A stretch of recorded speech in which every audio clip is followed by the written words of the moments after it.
Merhaba arkadaşlar, kanalıma hoş geldiniz. Bugün sizlerle bu güzel ve kolay suplayı yapacağız. Daha önce bunun runner'ını paylaşmıştım. Şimdi ona takım olan suplayı yapıyoruz. Yapılışı çok kolay. Herkesin rahatlıkla yapabileceği bir model. Ben buna elim alıştı. Şimdi saatte bir tane supla yapıyorum arkadaşlar. Bu şekilde altılı bir suplayı gün içinde rahatlıkla bitirebilirsiniz. Yapılışı o kadar kolay. Ben sayıları, yapılışını ayarladım. O püf noktalarına dikkat ederseniz sizler de bu güzel, mükemmel suplalara sahip olacaksınız arkadaşlar.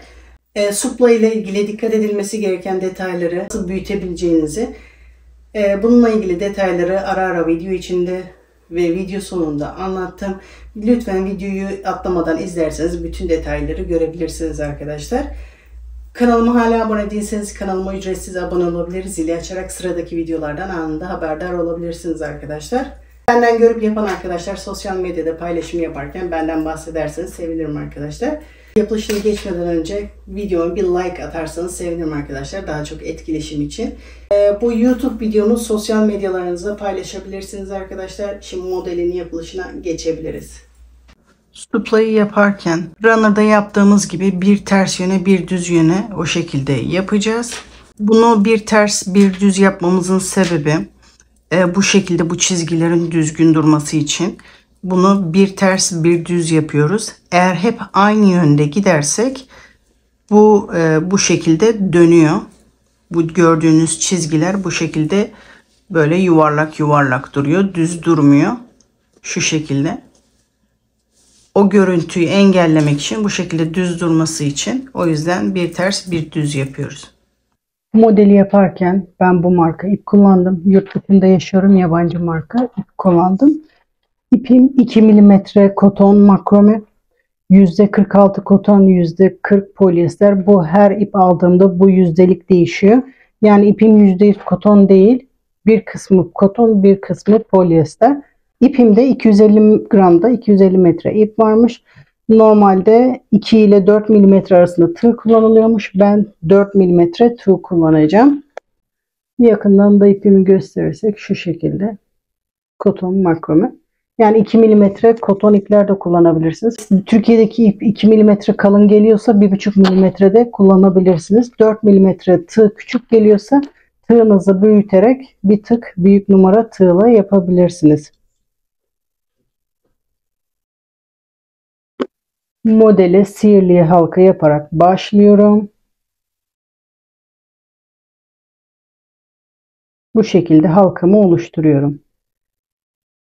Bu ilk zinciri çekmiştim. İkinci zincir, üçüncü zincir. Bu benim ilk trabzanım sayılıyor.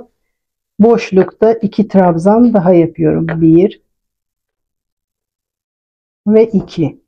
Arada 3 zincir. Tekrar aynı boşluk içerisinde 3 trabzan daha yapıyorum. 1 2 ve 3. Bu şekilde toplam 4 tane üçlü trabzan yapacağız. Arada 3 zincir. Tekrar aynı boşluk içerisinde 3 trabzan daha yapıyorum. 1 2 ve 3. Arada 3 zincir. Tekrar aynı boşlukta 3 trabzan daha yapıyorum. 1 2 ve 3. Toplamda 4 tane üçlü trabzan yaptım. Halkamı iyice sıkıyorum. Sırada başlangıç yeri belli olmaması için ben hep köşelerden başlamak istiyorum. O yüzden hem ortadan başlamam gerekiyor hem de sıramı birleştirmem gerekiyor. Bir zincir tığımı doluyorum. Bu 3 zincir yaptığım yerde 3. zincire batarak bir çakma trabzan yapıyorum. İpi oradan alıyorum. Şu anda 3 tane oldular. Üçünü birlikte yapıyorum. 2 seferde çekmiyoruz. Bu şekilde hem sıramı birleştirmiş oldum hem de yeni sıraya başlamış olacağım. 3 zincir. Normalde ben bunu yaparken bu yöne doğru gidecektim. Şimdi sıramı tersine çeviriyorum. Tersten sıramı devam ediyorum. Aynı yönde gitmemek için. Şimdi aynı boşlukta 2 trabzan daha yapıyorum. 1 ve 2. Toplamda ilk çektiğim zincirle 3 oluyor. Arada 5 zincir yapıyorum. Tığımı doluyorum. Diğer köşeye geliyorum. Köşelerde bu işlemi 2 defa yapacağız. Arada 3 zincir çekeceğiz. 1 2 ve 3. Arada 3 zincir. Tekrar aynı boşlukta 3 trabzan daha yapıyorum. 1 2 ve 3.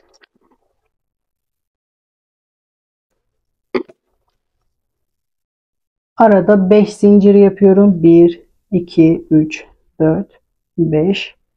Tekrar bu köşeye gelerek buradaki köşe işlemini yapıyorum. 3 trabzan, şu anda 1 yaptım. 2 ve 3. Arada 3 zincir. Tekrar aynı boşlukta 3 trabzan daha yapıyorum. 1 2 ve 3. Aynı şekilde buraya da yapıyoruz. Sıra sonuna kadar aynı şekilde yapalım. Bu köşeyi de yapalım. Bu köşeyi de yaptım. Arada tekrar 5 zincir yapıyorum. 1 2 3 4 5. Tığıma doluyorum. Burada yarısını yapmıştık. Şimdi diğer yarısını yapıyoruz köşenin. Boşlukta 3 trabzan daha yapıyorum. 1 2 ve 3. Birleştirme aşamasını aynı diğer sıradaki gibi yapıyoruz. Bir zincir, tığıma doluyorum. Üçüncü zincirin tepesine batarak ipi oradan alıyorum. Bir çakma trabzan yapıyorum.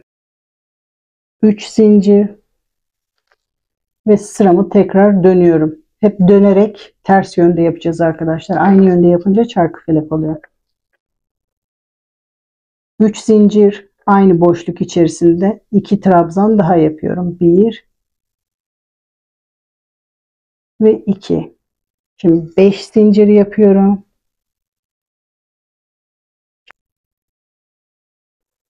Üçüncü zincirin içinden bir sık iğne yapıyorum. Bunu benim gibi zincire batarak da yapabilirsiniz. Direkt boşlukta bu şekilde sık iğne de yapabilirsiniz. Ben kayma olmasın diye zincire batarak yapacağım. 1 2 üçüncü zincirin içinden beri bir sık iğne yapıyorum.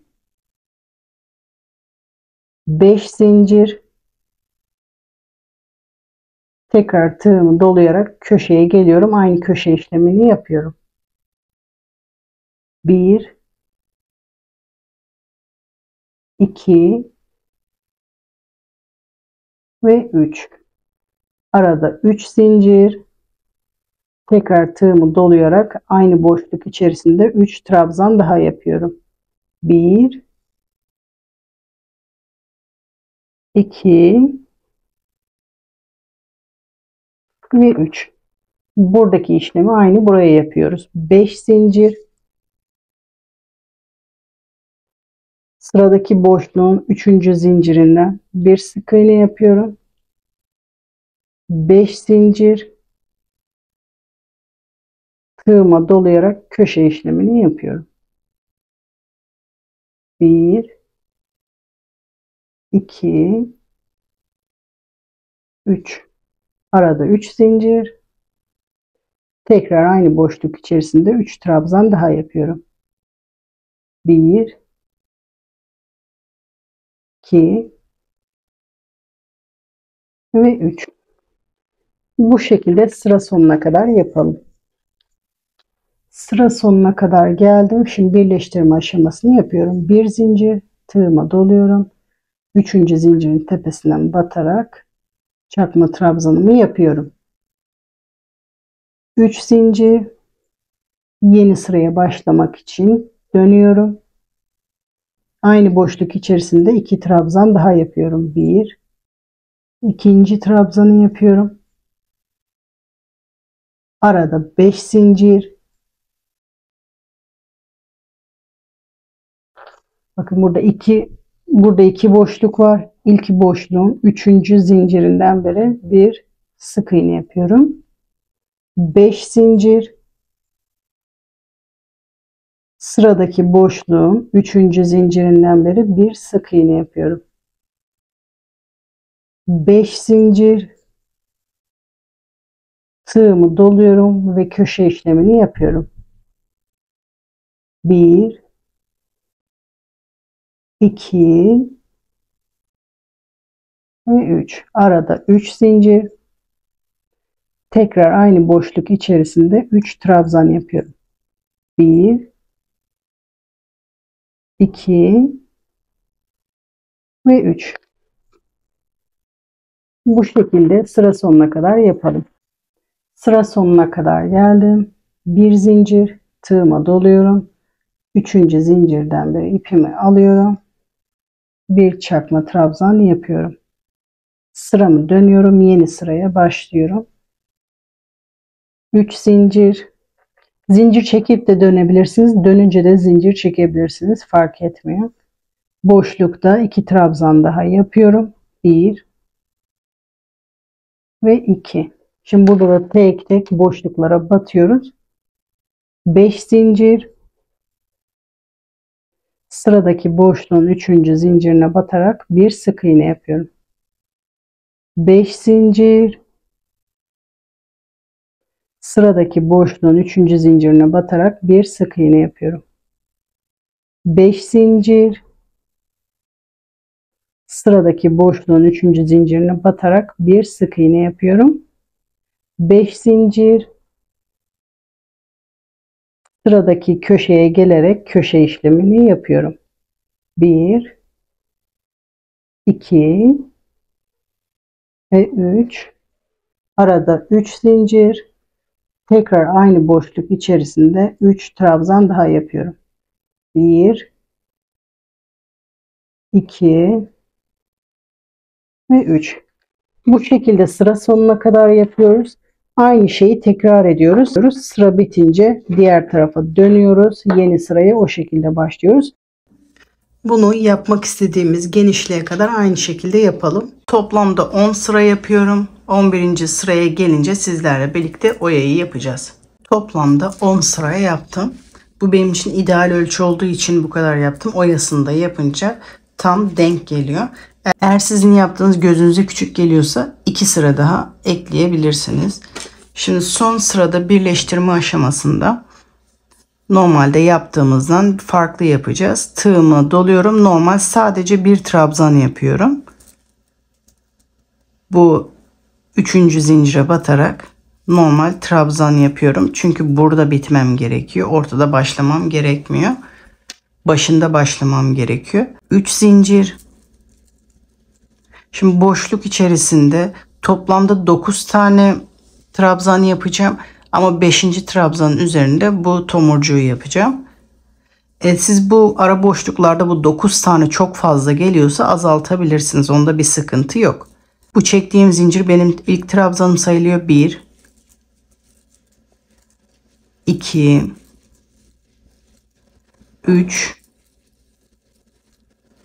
4 ve 5. 5. tam ortadaki olduğu için onun üzerine yapacağım tomurcuğu. Eğer siz bunu daha az sayıda yapıyorsanız tam ortadaki trabzanın tepesine bu işlemi yapabilirsiniz. 3 zincir. Bu trabzanın tepesinde bu 2 tele batarak ipi alıyorum. İlmeğin içinden geçirerek iz sürme yapıyorum. Şimdi kalan trabzanları yapmaya devam ediyorum. 4 tane daha yapıyorum. Aynı boşluk içerisinde 4 tane daha yapıyorum. 1 bu 2 3 ve 4. Şu anda toplamda 9 tane oldu. Köşenin bu şekilde olabilmesi için zincire batmıyorum. Bu ilk trabzanın yani zincir çektiğimiz 3. zincirin içinden beri bir sık iğne yapıyorum. Şimdi bu ikinci yaprak kısmına geçebiliriz. Tığıma doluyorum. Hiç zincir çekmiyorum. Direkt bu zincir boşluğuna gelerek 9 tane trabzan yapıyorum. 2 3 4 5, 6, 7, 8 ve 9. Eğer bu sizinki bu çok marullanma oluyorsa bu sayıyı azaltabilirsiniz dediğim gibi. Ben bu şekilde gergin durduğu için bunu da ütülerken hafif gergin ütüleyeceğim. O yüzden 9 tane yaptım. Bu sayıyı isteğe bağlı azaltabilirsiniz. Örneği değiştirmiyor. Bir zincire bu işlemi yapacağız. Bir zincire sadece sık iğne yapacağız. 9 trabzanı yaptıktan sonra sıradaki boşluğun direkt boşlukta bu şekilde sık iğne de yapabilirsiniz. Diğer aşamalarda yaptığımız gibi 3. zincirin içinde bir sık iğne de yapabilirsiniz. Tığımı doluyorum hiç zincir çekmeden. Bu işlemin aynısını buraya yapıyorum. 9 tane trabzan yapıyorum. 1, 2, 3, 4, 5, 6, 7, 8 ve 9. Bu boşluğa da 9 tane trabzan yaptım. Şimdi bu ara boşluktaki işlemi yapıyorum. Sıradaki zincir boşluğunun 3. zincirinde bir sık iğne yapıyorum. Hiç zincir çekmeden tekrar bu trabzanlı işlemi buraya yapmaya başlıyorum. 1, 2, 3, 4, 5. Toplamda 9 tane yapıyoruz. Eğer bu tomurcuk işlemleri burada da yapmak istiyorsanız aynı 5. trabzanın üzerinde bu işlemi yapabilirsiniz. Şu şekilde göstereyim. 3 zincir, 2 teli alarak oradan ipimi alıyorum. İlmeğin içinden geçiriyorum ve sonra 4 tane daha trabzan yapabilirsiniz. Bu işlemi her trabzanlı yerde yapabilirsiniz. Benim gibi sadece köşelerde de yapabilirsiniz. Toplamda 5 tane yapmıştım. 4 tane daha yapıyorum. 1, 2, 3 ve 4. Yani toplamda 9 tane oldu. Sıradaki boşluğa gelerek 3. zincirden bir sık iğne yapıyorum. Bu şekilde bu köşeye kadar aynı şekilde yapalım. Buraya trabzan, buraya sık iğne, buraya da trabzan yaparak buraya kadar yapalım. Köşeye kadar yaptım. Şimdi burada zincir olmadığı için aynı buradaki gibi trabzanın tepesine batacağım. 3. trabzanın tepesine gelerek bir sık iğne yapıyorum. Şimdi buradaki köşe işlemini buraya yapıyorum. Hiç zincir çekmiyorum bu sefer. Tığıma dolayarak boşlukta ilk 5 tane trabzanı yapıyorum. 1, 2, 3, 4 ve 5. Toplamda 5 trabzan yaptım. Şimdi tomurcuk işlemini yapıyorum. 3 zincir. Bu trabzanın 2 telinden alarak ipimi oradan alıyorum. İlmeğin içinden geçiriyorum. Tomurcuk işlemini yaptıktan sonra hala aynı köşede 4 trabzan daha yapıyorum. 1, 2, 3 ve 4. Şimdi batma işlemini burada ilk trabzanın tepesine batarak bir sık iğne yapıyorum. Hiç zincir çekmeden sıradaki boşlukta bu trabzanlı yeri sıradaki boşluğa yapıyorum. 1, 2, 3, 4, 5, toplamda 9 tane yapıyorum. 6, 7, 8 Sonuncuyu da yapıyorum. Sıradaki boşluğa batarak 3. zincirde bir sık iğne yapıyorum. Hiç zincir çekmeden sıradaki boşlukta trabzan yapmaya başlıyorum. Bu şekilde bütün kenarları ve köşeleri aynı şekilde yapalım. Bu sıra sonuna kadar gelelim. Buraya kadar yapalım. Sıra sonuna kadar yaptım bütün kenarları. Şimdi son batma işlemini yapacağım. Bu sonuncu trabzanın tepesinden batıyorum. İpi oradan alıyorum. Bu ilk çektiğimiz zincirin 3. zincirinden batıyorum. İpi oradan alıyorum. Bu ilmeğimin içinden geçiriyorum. Sonra ikisini birlikte sık iğne yapıyorum. Bir zincir çekip ipimi burada kesiyorum. Sonra ipi arkada saklıyoruz. Bu şekilde iyice sıkılaştırıp bunu arkada saklıyoruz.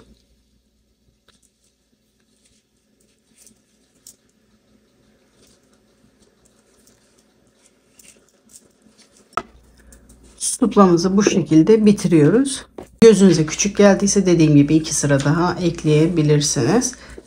Bu köşelere minik püskül takabilirsiniz. Daha önce yuvarlak suplada yaptığımız gibi şu aralarda da püskül takabilirsiniz. Bu şekilde detaylandırabilirsiniz. İsterseniz bu son sırada iz sürümü yaparak bir detay ekleyebilirsiniz. Şu anda ben kendi rengiyle göstereceğim. Ama bunu farklı renklerde yapınca kendini daha iyi gösterecektir. İstediğiniz yerden başlayarak yapabilirsiniz. Bu arka telinden ipimizi oradan alıyoruz. Bir zincir çektikten sonra sırasıyla bütün bu arka tellerden iz sürümü yapıyoruz. Bu trabzanların arka telinden tığımı geçiriyorum. İpi alıyorum. İlmeğin içinden geçiriyorum. Sık iğne yapmıyoruz. İz sürümü yapıyoruz. Bu şekilde kenar detayı da ekleyebilirsiniz isteğe bağlı olarak. İsterseniz bu şekilde kendi ipiyle, isterseniz renkli iplerle yapabilirsiniz. Burada sık iğnenin de arka telinden, buradaki trabzanın arka telinden bu şekilde sırasıyla sıra sonuna kadar bu iz sürme detayını da ekleyebilirsiniz. Bu suplam yaklaşık 34'e 34 santim. Şu oyanın kenarından diğer oyanın kenarına kadar 34 santim oldu arkadaşlar.